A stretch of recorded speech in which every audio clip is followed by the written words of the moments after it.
a cruise ship with over 800 passengers, two newlyweds who never made it home, zero evidence, no screams, no struggle, no bodies ever found, just an empty cabin and a photograph of them smiling beneath a banner that read Honeymoon Bliss Package, taken 48 hours before they ceased to exist.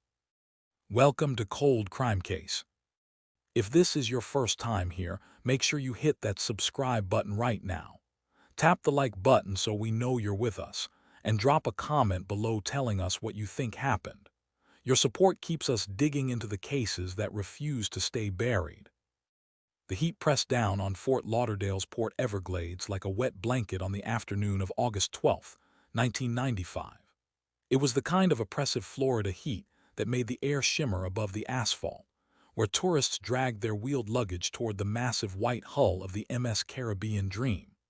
The ship towered above the dock, 7 decks of gleaming steel and promise, a floating palace that would carry over 800 passengers on a 10-day journey through the Western Caribbean.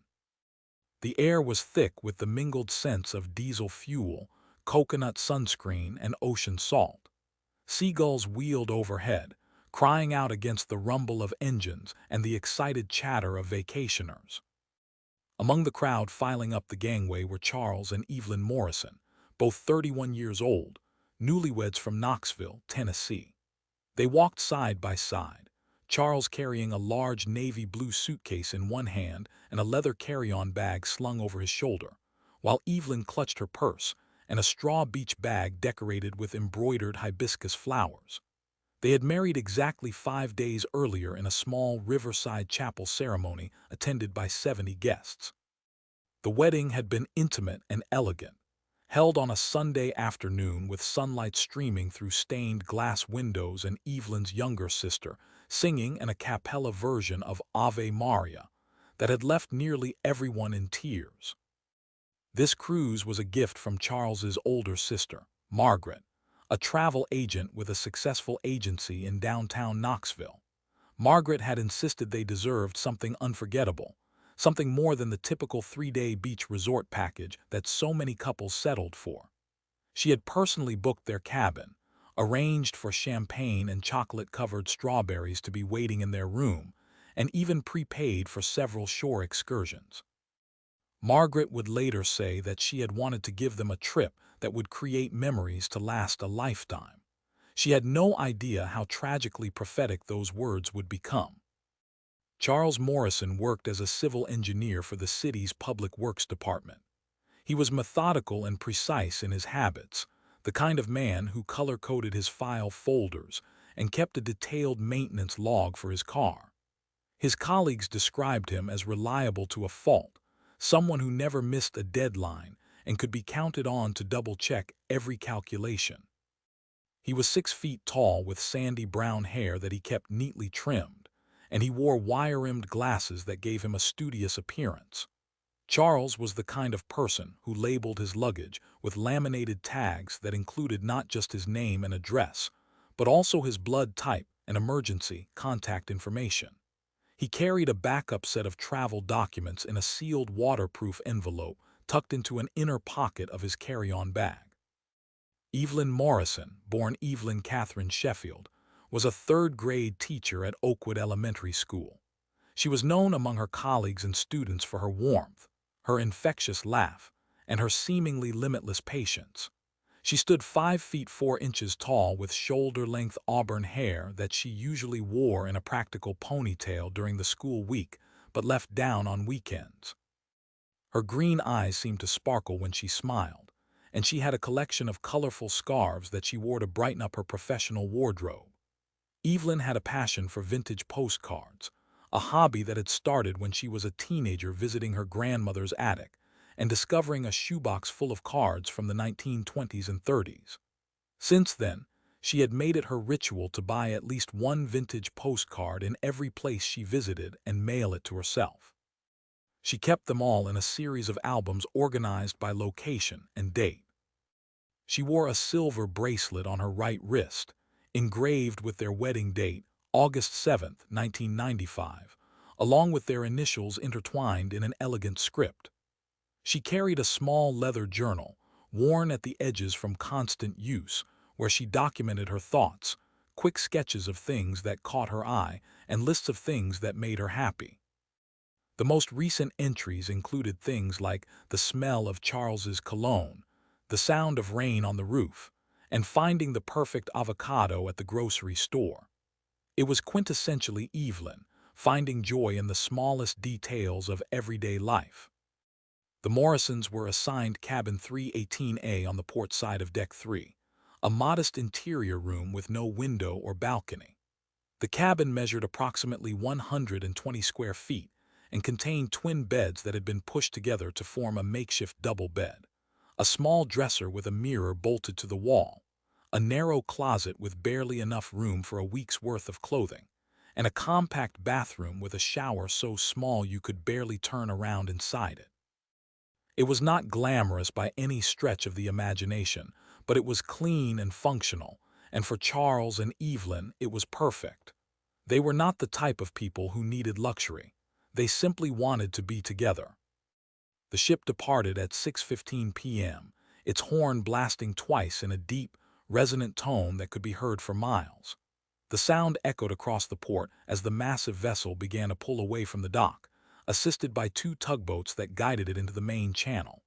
Charles and Evelyn stood on the open deck with dozens of other passengers, waving to people on shore even though they did not know anyone there. It was simply what you did when a cruise ship departed. The tradition of it felt romantic. As the ship turned south and began to pick up speed, the Florida coastline started to recede into the distance. Buildings became indistinct shapes, then mere shadows, and finally disappeared altogether as night fell. By 8 o'clock, the Caribbean dream was cutting through calm seas under a sky absolutely packed with stars, more stars than either Charles or Evelyn had ever seen in their light-polluted lives back in Tennessee. Over the first 3 days of the voyage, crew members and fellow passengers would later recall seeing the couple frequently.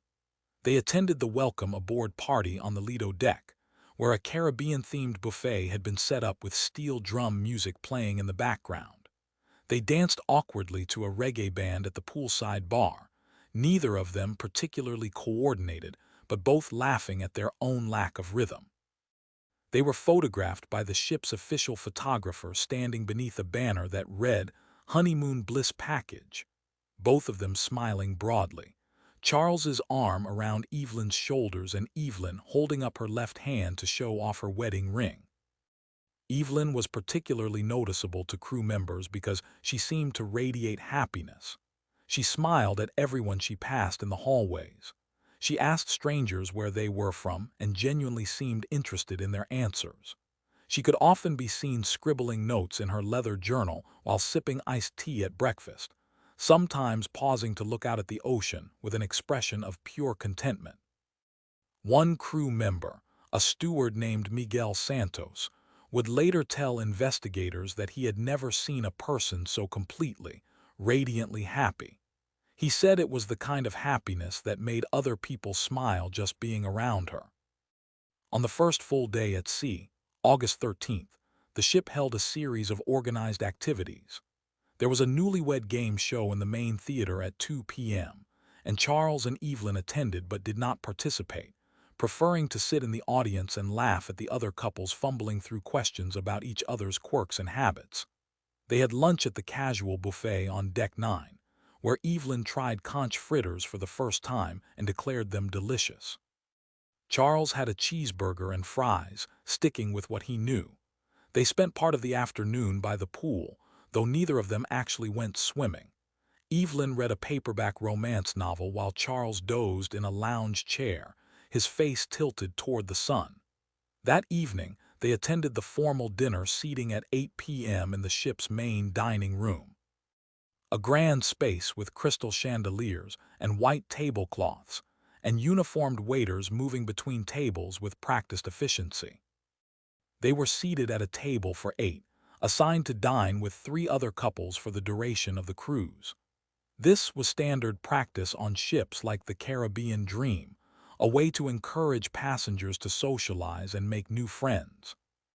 At their table were Robert and Linda Kensington, a couple in their late 50s from Atlanta who owned a chain of dry cleaning stores. David and Amy Thornton, both in their early 40s from Minneapolis, both accountants at the same firm. And Paul and Jennifer Marsh, 26 and 24 respectively, from Toronto, who were celebrating their first anniversary.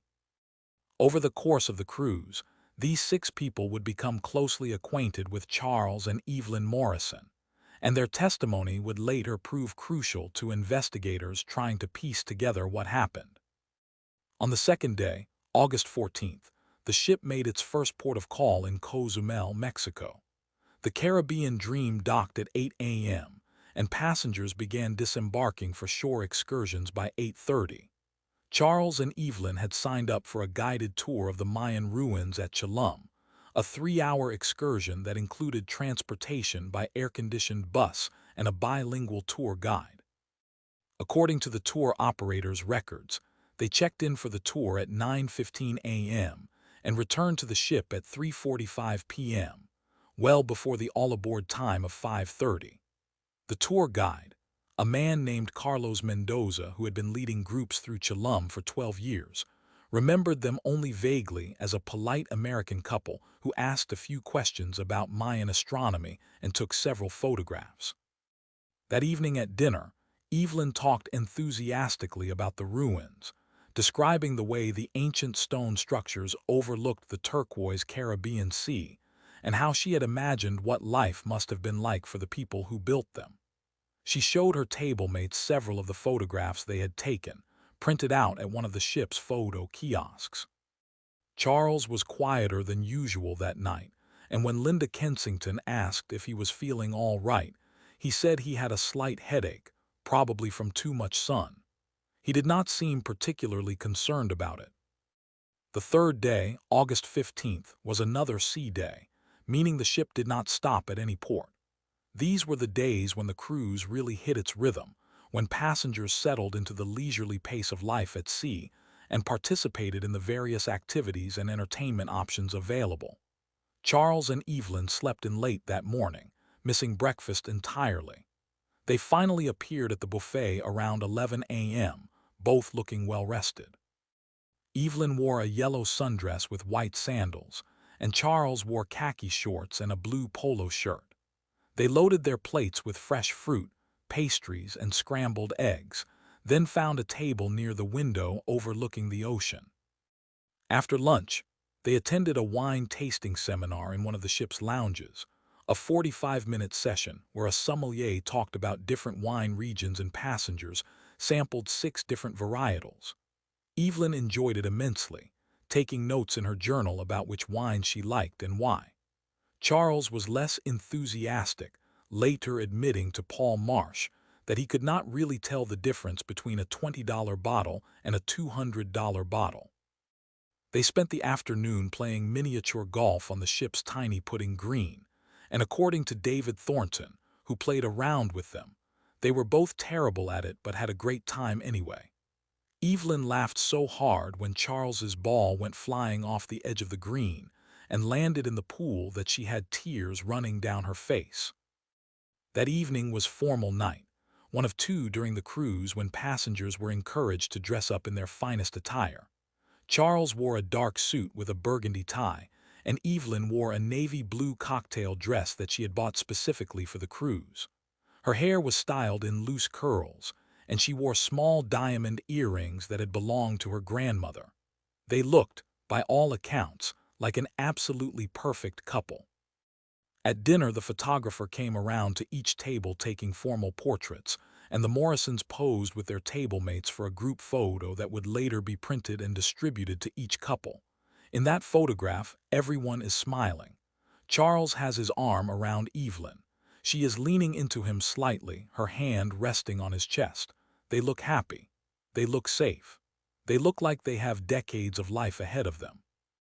After dinner, there was a Broadway-style show in the main theater, a production of songs from famous musicals performed by the ship's entertainment cast. Charles and Evelyn attended, sitting in the middle section about 10 rows back. Amy Thornton, who sat a few rows behind them, would later tell investigators that she remembered seeing Evelyn singing along softly during Somewhere Over the Rainbow, and seeing Charles reach over to hold her hand during the performance. The show ended at 10:30 p.m., and most of the passengers headed either to the casino, to one of the bars, or back to their cabins. Charles and Evelyn were seen briefly in the atrium area near the central staircase, but after that, no one could definitively say where they went. If you're still watching at this point, drop a comment with "I'm still here." Let's see who's truly following this shocking story. The fourth day of the cruise, August 16th, began like any other.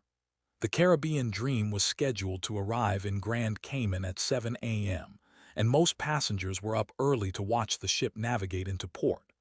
The island appeared on the horizon just after sunrise, a low green line against the brilliant blue of the Caribbean Sea. By 7:30, the ship was secured to the dock, and crew members were preparing to lower the gangway. It was a beautiful morning, warm but not yet oppressively hot, with a gentle breeze coming off the water. At 8:15 a.m., one of the ship's housekeeping staff, a woman named Rosa Delgado who had worked on cruise ships for 6 years, arrived at cabin 318A to perform the daily cleaning. This was part of her regular routine. She would knock on each cabin door, call out "housekeeping," and if no one answered, she would use her master key to enter and clean the room.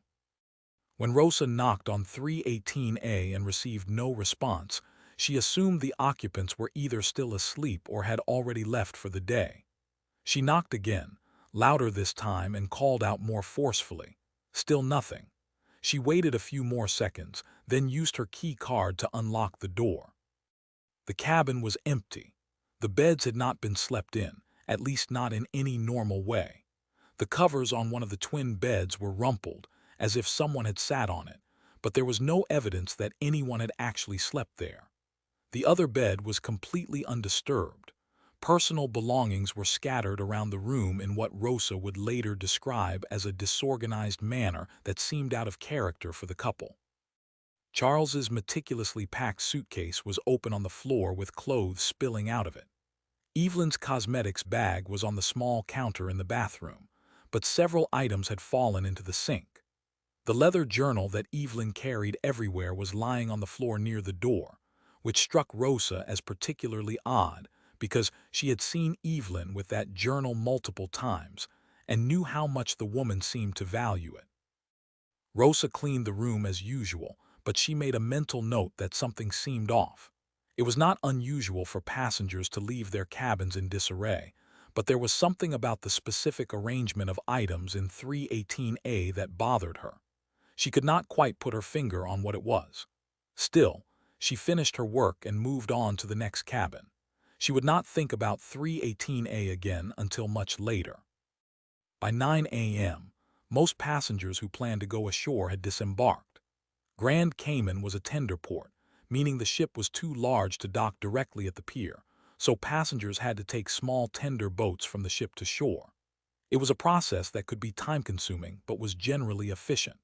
The Morrisons had signed up for an excursion to visit Stingray City, a sandbar in the North Sound where tourists could wade in shallow water and interact with dozens of friendly southern stingrays. The excursion was scheduled to depart at 9:30 a.m., and the meeting point was on Deck 5 near the tender platform. The tour operator, a local company called Island Adventures, had a manifest of passengers who had prepaid for the excursion. Charles and Evelyn Morrison were on that list.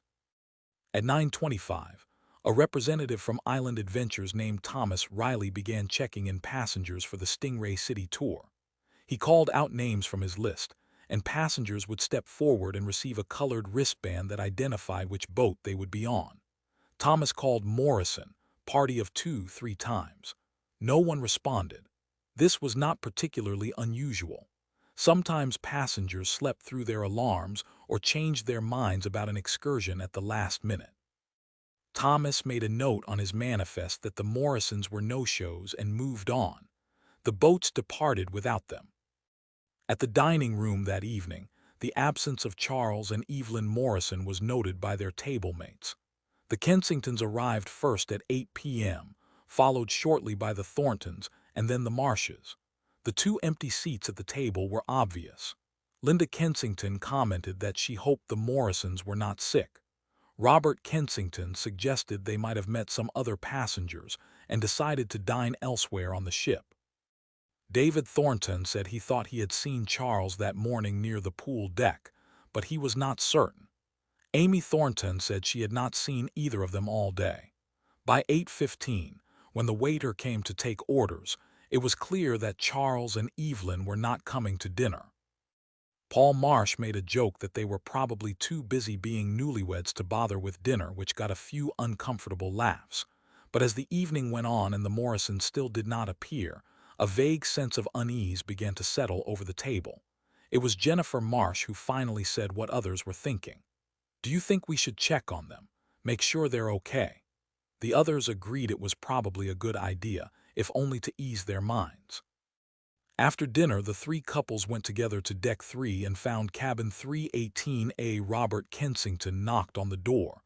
There was no answer. He knocked again, harder. Still nothing. He tried calling out their names. Silence. David Thornton suggested they find a crew member, someone with access to the cabin who could check inside. They walked back to the main stairwell and found a steward, a young man named Carlos who was delivering towels to nearby cabins. David explained the situation, that they were concerned about their dinner companions who had missed their plans and were not answering their door. Carlos, who had been trained to take passenger concerns seriously, agreed to check the cabin. He used his master key card to unlock the door to 318A and pushed it open. The cabin was empty. The beds, which Rosa had made that morning, were still perfectly made. Nothing appeared to have been disturbed since the morning cleaning. Charles's suitcase was now neatly tucked into the closet. Evelyn's cosmetics were arranged on the bathroom counter. The leather journal was on the small desk. Everything looked normal, except for the fact that there was no sign of Charles and Evelyn Morrison. Carlos checked the bathroom, looked in the closet, even checked under the beds, though it would have been physically impossible for an adult to hide there. Nothing. He turned to the group of concerned passengers standing in the hallway and said, "They are not here. Perhaps they are somewhere else on the ship." But where? That was the question that would consume the next several hours. The three couples split up and began searching the ship, checking all the common areas where Charles and Evelyn might be. The Kensingtons checked the casino and the various bars and lounges. The Thorntons searched the pool decks and the gym and the library. The Marshes went to the theater and the arcade and even the ship's small medical center, thinking perhaps one of them had been injured or fallen ill. None of them found any trace of the Morrisons. By 10 p.m., all three couples reconvened in the atrium and agreed that it was time to alert the ship's staff officially. They went to the guest services desk, where a staff member named Patricia Holmes was working the evening shift. Patricia listened to their concerns and assured them that she would immediately notify the security office. Within minutes, the ship's head of security, a former British police officer named Gordon Webb, arrived at the guest services desk. Gordon was a serious man in his early 50s with close-cropped gray hair and a no-nonsense demeanor.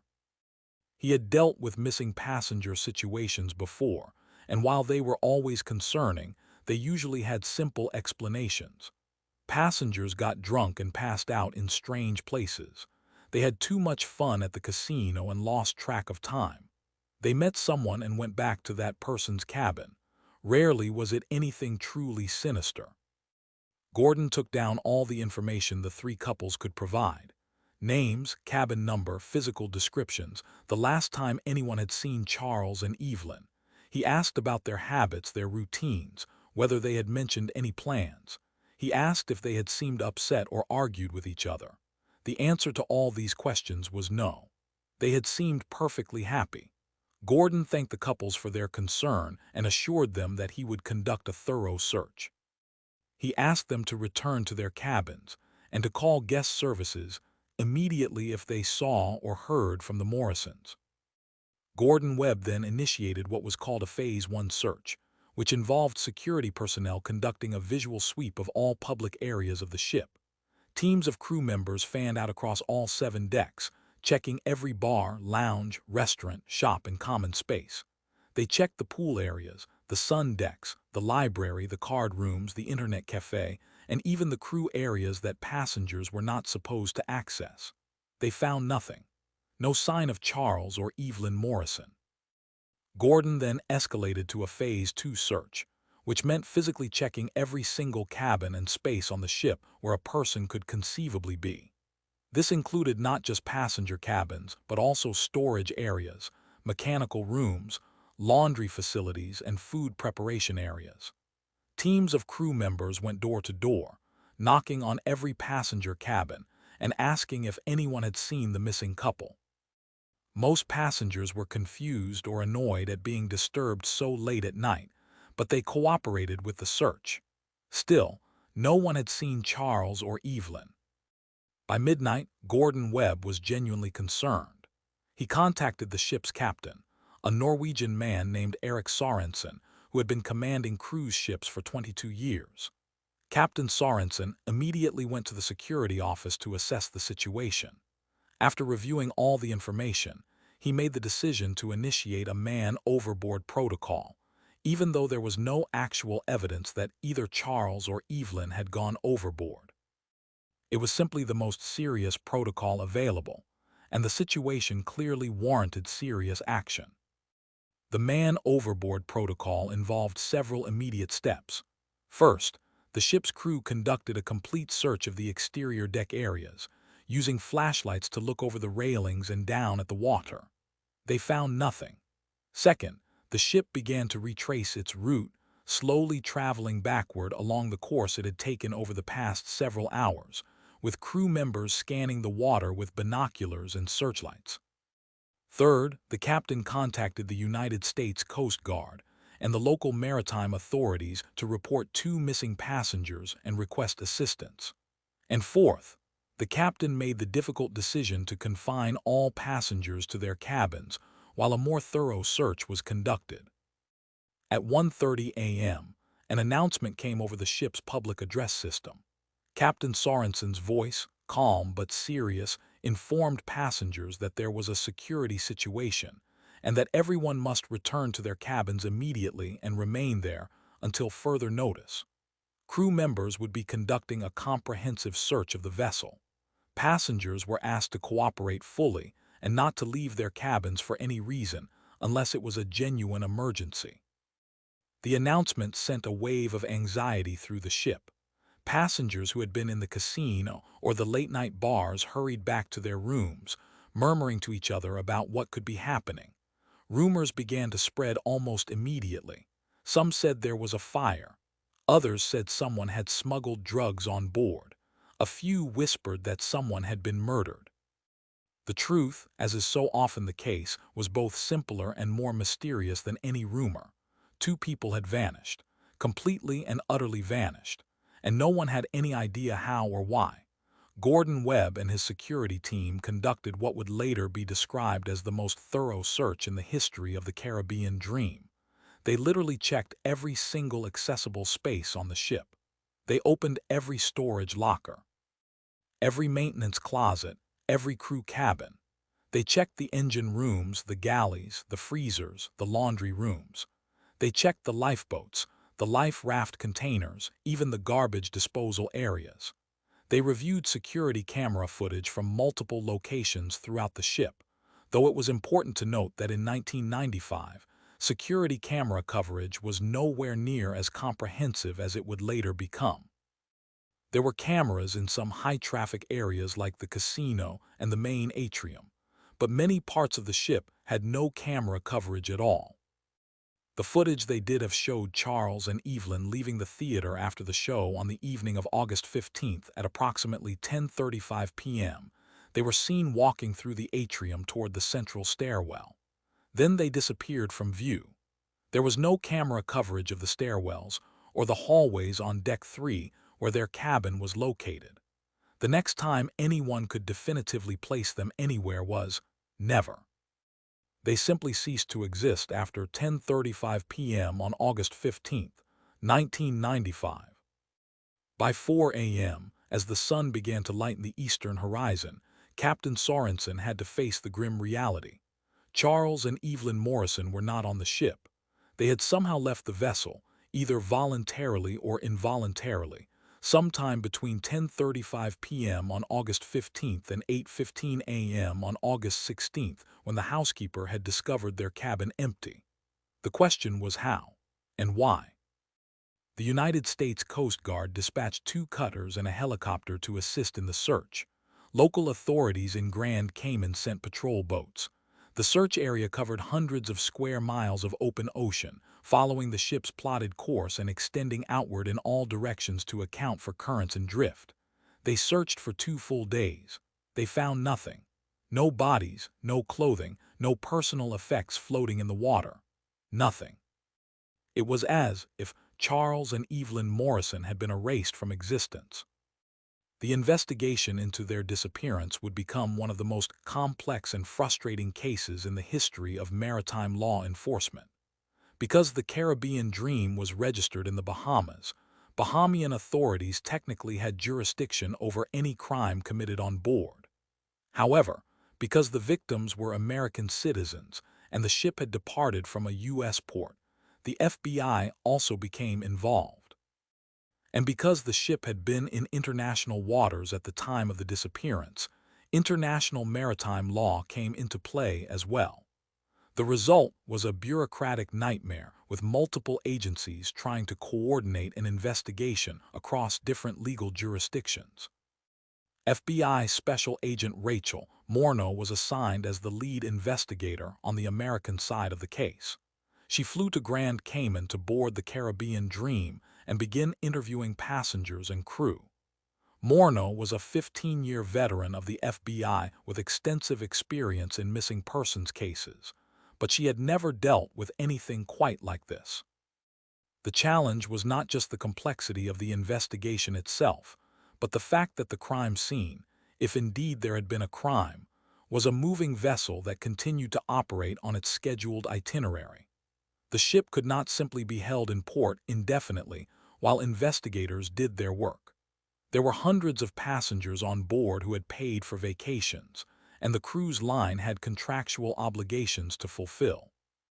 Agent Morneau established a command center in one of the ship's conference rooms and began the painstaking process of interviewing everyone who had had contact with the Morrisons. She started with the 3 couples who had shared their dinner table, spending hours with each couple individually, asking them to recount every conversation, every observation, every detail they could remember about Charles and Evelyn. The Kensingtons said the couple had seemed perfectly happy and very much in love. The Thorntons agreed, adding that they had never seen any sign of tension or argument between them. The Marshes said the same thing. Everyone agreed that Charles and Evelyn had given every appearance of being an ordinary, happy couple enjoying their honeymoon. Morneau then interviewed the crew members who had interacted with the Morrisons. Miguel Santos, the steward who had thought Evelyn seemed so radiantly happy. Rosa Delgado, the housekeeper who had found their cabin in a state of unusual disarray. The waiters who had served them at meals. The bartenders who had made them drinks. The tour guides who had led them on shore excursions. The ship's photographer who had taken their picture. Every single person told the same story. Charles and Evelyn Morrison had seemed like a normal, happy couple. There had been nothing unusual about them, nothing that would suggest any kind of problem. Agent Morneau reviewed all the security camera footage available, watching the Morrisons walk through the atrium after the show and then disappear into an area with no camera coverage. She studied their body language in those final frames. Charles had his hand on the small of Evelyn's back. Evelyn was smiling, saying something to him. They did not look like people in distress. They looked like a couple taking a leisurely walk back to their cabin after a pleasant evening. Morneau had the footage analyzed by FBI behavioral specialists who confirmed her assessment. There was no sign of duress, no indication of any problem. The physical evidence from cabin 318A was minimal. The The cabin had been cleaned by housekeeping before anyone realized the Morrisons were missing, which meant any potential forensic evidence had been contaminated or destroyed. What remained were the couple's personal belongings. Charles's suitcase contained exactly what you would expect: clothing, toiletries, a book he had been reading, his laminated luggage tags, the sealed envelope with backup travel documents. Evelyn's belongings were similarly unremarkable: clothing, cosmetics, her collection of postcards, her leather journal. Morno spent considerable time reading through that journal, hoping it might contain some clue about what had happened. The entries were exactly what you would expect from a happy woman on her honeymoon: descriptions of beautiful sunsets, notes about delicious meals, sketches of seabirds and palm trees, lists of things that made her happy. The final entry was dated August 15th and read simply, "Today was perfect. I am so lucky." There was no suicide note, no indication of any mental health crisis, no evidence of foul play, no signs of struggle, no blood, no torn clothing, no overturned furniture. Nothing. The cabin looked exactly as it should look, with the exception that its occupants had vanished. Morno interviewed every single passenger who had been on the ship that night, over 800 people. The process took days.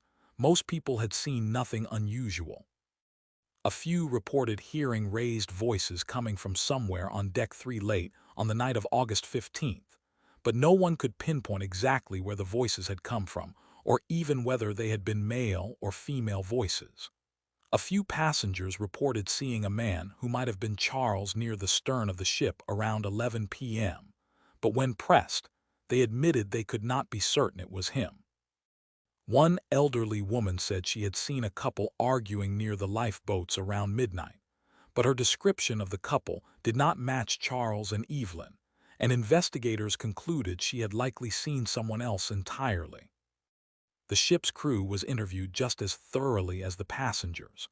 Over 400 crew members from dozens of different countries, all with varying levels of English language proficiency, all with their own stories and observations. Most had not noticed anything unusual. A few had seen Charles or Evelyn at various points during the cruise, but none could provide any information about what had happened to them. Gordon Webb's security team was interviewed extensively. They had conducted their search by the book, following established protocols. There was no suggestion of any negligence or misconduct on their part. They had simply been faced with an impossible situation. Agent Morno also had to consider the possibility that Charles and Evelyn had left the ship voluntarily.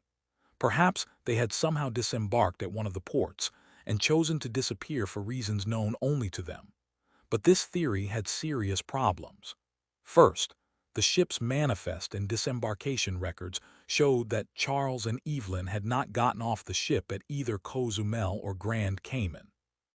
Passengers had to scan their key cards when leaving and returning to the ship, and the Morrison key cards showed no activity after their return from the Chilum excursion on August 14th.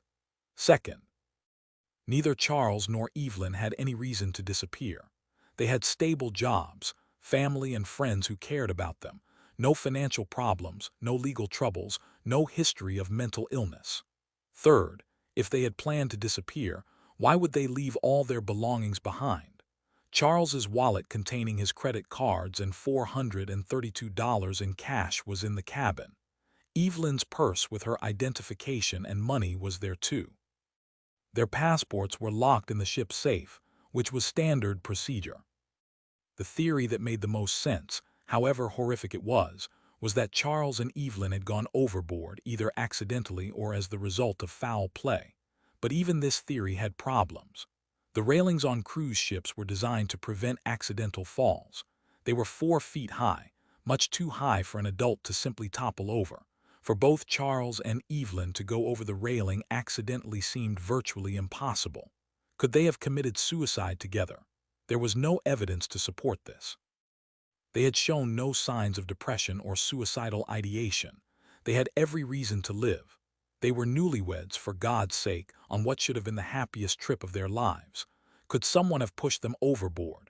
This seemed more plausible, but who would have done such a thing? And why? The Morrisons had no enemies. They had not been involved in any disputes with other passengers or crew members. They had not been flashing money or jewelry that might have attracted a robber. There was simply no motive for anyone to harm them. Agent Morno spent 3 weeks on the case before she had to return to her other duties at the FBI field office in Miami. By that point, the Caribbean Dream had completed its cruise and returned to Fort Lauderdale, and all the passengers and most of the crew had disembarked and scattered to their homes across the country and around the world. Morno filed a comprehensive report detailing everything she had learned, which could be summarized in a single devastating sentence. 2 people had vanished without a trace, and there was no evidence to explain how or why. The case remained open but was effectively at a dead end. The families of Charles and Evelyn Morrison were, understandably, devastated. Charles's parents, both retired schoolteachers from Knoxville, could not comprehend what had happened to their son. His mother, Patricia, would later say in an interview that she woke up every morning for months thinking it had all been a terrible dream, only to have reality crash down on her again when she realized it was true.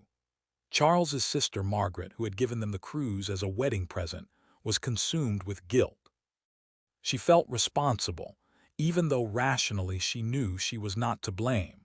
She would eventually close her travel agency, unable to continue working in an industry that had taken her brother from her. Evelyn's parents were equally destroyed.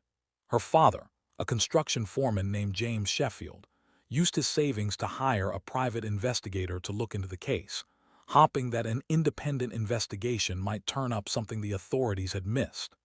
The private investigator, a retired police detective named Marcus Webb, who was no relation to the ship's security chief Gordon Webb, spent 6 months working on the case. He interviewed everyone he could find who had been on the ship.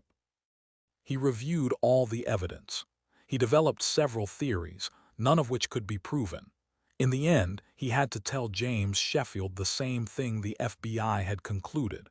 There was simply no evidence to explain what had happened. The case attracted significant media attention, as missing person cases on cruise ships always do. There was something particularly haunting about the idea of people vanishing in the middle of the ocean, surrounded by hundreds of other people, with no one seeing or hearing anything. It played into deep-seated fears about the vulnerability of passengers on cruise ships, about the vast and indifferent ocean, about the fragility of human life. News programs ran segments about the case. Newspapers published articles. Television crime shows created dramatic reenactments. But despite all the publicity, no new information emerged. No one came forward with a confession or a new piece of evidence. The case simply remained unsolved. Over the years, various theories have been proposed about what happened to Charles and Evelyn Morrison. Some people believe they were murdered by a crew member who somehow managed to dispose of their bodies overboard without being seen. This theory has never been substantiated with any evidence, and there is no clear motive for such a crime. Some believe they were the victims of human trafficking, somehow smuggled off the ship at one of the ports despite there being no record of them disembarking. Again, there is no evidence to support this theory. Some believe they staged their own disappearance for reasons unknown, though this seems highly unlikely given that they left behind all their money, identification, and belongings. A few conspiracy theorists have suggested more outlandish explanations.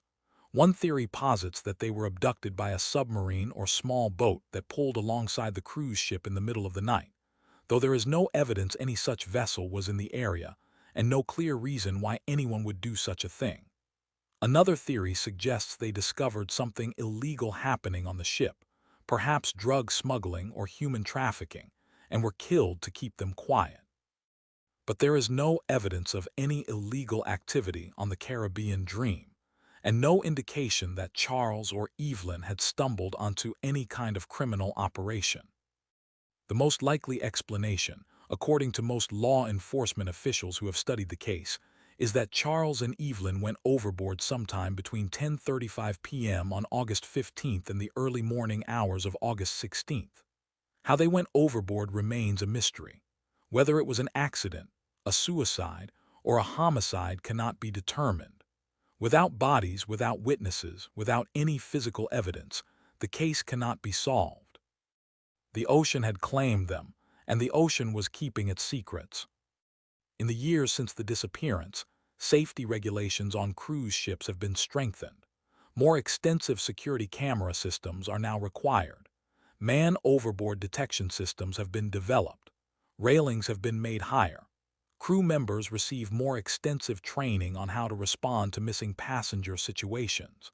But none of these improvements can bring back Charles and Evelyn Morrison or provide answers to the families who still grieve for them. The leather journal that Evelyn carried everywhere is now in the possession of her parents, kept in a cedar box along with her wedding album and other mementos. They cannot bring themselves to read it very often because it is too painful, but sometimes, on difficult days, they open it and read her lists of things that made her happy. The smell of Charles's cologne, the sound of rain on the roof, finding the perfect avocado at the grocery store. The small, beautiful moments of a life that was cut tragically short. Charles's parents have established a scholarship in his name at the University of Tennessee's Engineering School, given each year to a student who demonstrates the same kind of careful, methodical approach to problem-solving that their son exemplified. It is a way of keeping his memory alive, of ensuring that something positive comes from something so senseless. Evelyn's colleagues at Oakwood Elementary School planted a tree in her memory in the school's courtyard, with a plaque that reads, "In memory of Evelyn Morrison, who taught us to find joy in every day." Her third-grade students from that year, who would now be in their 30s, still remember their teacher who smiled at everyone and made learning feel like an adventure. The MS Caribbean Dream continued to operate for several more years after the incident, though it was eventually sold and renamed, and now operates under a different cruise line in a different part of the world. Many of the crew members who were on board that August have moved on to other ships or left the industry entirely. Some still have nightmares about it. Gordon Webb retired from his position as head of security 2 years after the incident. He gave one interview to a maritime safety publication in which he said that the Morrison case was the one case in his entire career that he could not let go of, the one that haunted him because he felt like he should have been able to prevent it somehow, even though rationally he knew there was nothing he could have done differently. The three couples who shared a dinner table with Charles and Evelyn stayed in touch for a few years after the cruise. Bonded by the strange and terrible experience they had shared, they would occasionally email each other, checking in, sharing memories of the Morrisons, wondering if there would ever be answers. Eventually, though, as often happens, they drifted apart. Robert Kensington passed away from a heart attack in 2003. Linda Kensington moved to Arizona to be closer to her daughter. The Thorntons divorced in 2008. The Marshes have 3 children now and rarely think about that cruise, though when they do, they remember the young couple who had seemed so happy, who had their whole lives ahead of them. August 16, 1995, the day Charles and Evelyn Morrison were discovered missing, was a Wednesday. It was an ordinary day for most people. They went to work, came home, ate dinner, watched television, went to bed. They had no idea that somewhere out in the Caribbean Sea, a tragedy was unfolding that would never be solved. Time moved forward as it always does. Days became weeks, weeks became months, months became years. The world kept turning. But for the families of Charles and Evelyn Morrison, time stopped on August 16, 1995. They are frozen in that moment of loss, of not knowing, of endless questions with no answers. What happened to Charles and Evelyn? Where are they? Did they suffer? Were they afraid? Did they know what was happening to them? These questions will probably never be answered. The case will probably never be solved. Charles and Evelyn Morrison will remain forever 31 years old, forever newlyweds, forever frozen in time in that photograph taken beneath the honeymoon bliss package banner, smiling at a camera, unaware that they had only days left to live. The ocean does not give up its dead easily. It is vast and deep and indifferent to human suffering.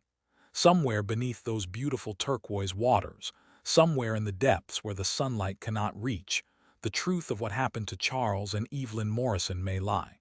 But it is a truth that we may never know. And so we are left with a mystery, a cold case that refuses to warm, a question mark where there should be closure. Two people got on a cruise ship in Fort Lauderdale on August 12, 1995. They should have returned on August 22nd. They did not. They vanished somewhere between sunset and sunrise, somewhere between happiness and horror, somewhere in the space between what we know and what we can never know. Their story is a reminder of how fragile life is, how quickly everything can change, how little control we actually have over our own fates. It is a story without an ending, a song without a final note, a life interrupted in mid-sentence. This has been the story of Charles and Evelyn Morrison, and this has been Cold Crime Case. If you've made it this far, you're part of a community that refuses to let these stories be forgotten. Hit that like button right now if you want us to keep investigating cases like this one. Subscribe to Cold Crime Case so you never miss another story. And drop a comment below with your thoughts. What do you think happened to Charles and Evelyn? Do you believe they went overboard accidentally? Was it suicide? Murder? Something else entirely? Let us know what you think. Share your theories. Keep this conversation going. Because as long as we keep talking about cases like this, as long as we keep asking questions, these victims are not forgotten. Their stories matter. Their lives mattered. And maybe, just maybe, someone out there knows something that could finally bring closure to their families. Until next time, stay safe out there and remember that some mysteries run deeper than the ocean itself.